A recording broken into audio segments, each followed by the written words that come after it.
പക്ഷെ ഇതിന്റെ ഒട്ടാകെ കാണുമ്പോൾ ചരിത്രത്തിൽ ആദ്യമായി ഒരു നേരിട്ടുള്ള മത്സരം, നേർക്കുനേർ മത്സരം. ഒരു ഭാഗത്ത് UPA, മറുഭാഗത്ത് NDA. ഒരു ഭാഗത്ത് കോൺഗ്രസ് നേതൃത്വം കൊടുക്കുന്നു, മറുഭാഗത്ത് BJP നേതൃത്വം കൊടുക്കുന്നു. ഈ നിലയ്ക്കുള്ള ഒരു മത്സരം 65 കൊല്ലത്തിനിടയിൽ, 67 കൊല്ലത്തിനിടയിൽ ആദ്യമായിട്ടാണെന്ന് ഞാൻ നിങ്ങളോട് പറയാൻ ആഗ്രഹിക്കുക.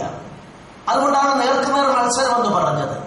മുമ്പുള്ള തെരഞ്ഞെടുപ്പുകളിലൊക്കെ ദേശീയ രാഷ്ട്രീയത്തിൽ 3 ചേരികളോ 4 ചേരികളോ ഉണ്ടായിരുന്നു. പലപ്പോഴും ചതുഷ്കോണ മത്സരമാണ് ദേശീയ നിലവാരത്തിൽ രൂപപ്പെട്ടത്. BJP തിരുവല്ല നിയോജകമണ്ഡലം പ്രസിഡന്റ് വിനോദ് തിരുമൂലവരം അധ്യക്ഷത വഹിച്ചു.